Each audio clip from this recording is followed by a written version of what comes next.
અંબાજીના પટેલિયા ગામ ખાતે જે ત્યાંના આદિવાસી પ્રજા ઉપર જે દમન કરવામાં આવ્યું છે અને તેને જ લઈને હવે જે વિરોધ પ્રદર્શન છે તે કરવામાં આવી રહ્યું છે, કારણ કે એ પ્રજા કે જેમની ફરિયાદ નથી લેવામાં આવતી, તેમની કોઈ વાત સાંભળવામાં નથી આવતી, ત્યારે તેને જ લઈને જે આજે ત્યાં દાંતાના ધારાસભ્ય જ કાંતિભાઈ છે કે જે ધરણા ઉપર બેઠેલા છે. કાંતિભાઈ જોડે સીધી વાત કરીશું.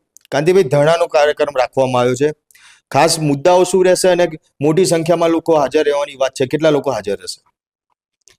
ગઈકાલે મેં આ વિસ્તારના ધારાસભ્ય તરીકે દરેક સમાજને મેં પોતે ધારાસભ્ય તરીકે આમંત્રણ આપ્યું છે.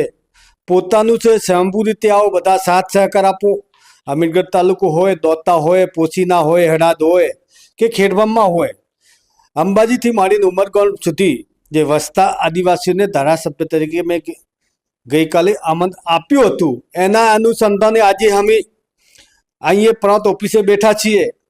અમે બરાબર ટકીને બેઠા છીએ કે જ્યાં સુધી અમારો ન્યાય નહીં મળશે અને અમે ફરિયાદ નહીં થાય ત્યાં સુધી અમે ઊભા થવાના નથી. એટલા માટે કાયમી માટે અગાઉ પણ અમે આવેદનપત્ર આપીને થાક્યા છીએ. હવે આવેદનપત્ર આપવાનું ભૂલી જવાનું, હવે ધરણાનો પ્રોગ્રામ છે, એના માટે અમે આજે બેઠા છીએ અને જ્યાં સુધી ન્યાય ના મળે ત્યાં સુધી અમે ઉઠવાના નથી. ચૈતર વસાવા ગઈકાલે ત્યાં ગામ ખાતે ગયા હતા, મોટી સંખ્યામાં બી લોકો ત્યાં ભેગા થયા હતા, પણ હવે એક સમાજની રૂએ દેખવા જઈએ તો ચૈતર વસાવા અને તમે બધા ભેગા મળીને હવે આ સમાજને ન્યાય અપાવવા માટે લડશો? બિલકુલ. ગઈકાલે ચૈતર વસાવા ગયા હતા, પરમ દિવસે હું ગયેલો હતો. એના અનુસંધાને આજે અમે એસડીએમ કચેરીએ બેઠા છીએ.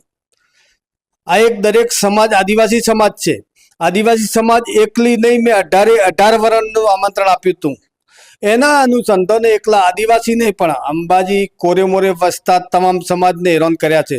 એટલા માટે અમે ન્યાય લેવા માટે આજે બેઠા છીએ અને જ્યાં સુધી ન્યાય ના મળે ત્યાં સુધી અમે ઊભા થવાના નથી. ચેતર વસાવા હોય, કાંતિભાઈ ખરાડી હોય કે સાથે સાથે પક્ષીથી પર રહીને અમે આજે અહીંયા બેઠા છીએ. એક બીજી વાત એવી પણ સામે આવી છે કે ત્યાં આગળ હાલમાં જે આ આખું જે દમન કરવામાં આવ્યું, થોડા સમય પહેલા એક સર્વે એ વિસ્તારની અંદર થયો હતો અને આ આખો વિસ્તાર કે જે કોઈ પ્રાઇવેટ કંપનીને આપી દેવાની વાત છે તે સામે આવેલી છે. આ વાતમાં કેટલી હકીકત છે? તમારા ધ્યાનમાં આવું કંઈ આવ્યું છે?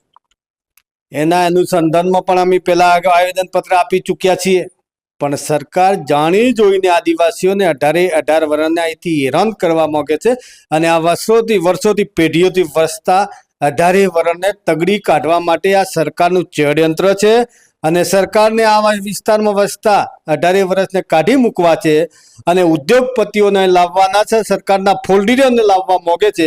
એટલે હવે અમે આજથી બેઠા છીએ, અમે જપીને નહીં બેસશું. હજી પણ જો વાત સાંભળવામાં નહીં આવે તો આગામી કાર્યક્રમ કેવા પ્રકારના આપવાના આવશે? જોઈએ છીએ. આજનો દિવસ બેઠા છીએ. મેં પહેલા કહી દીધું છે, કલેક્ટર હોય કે એસડીએમ હોય, એ કલેક્ટર કક્ષાની પોસ્ટ છે અને અહીંયા ગાંધી સિંધિયા માર્ગે બેઠા છીએ.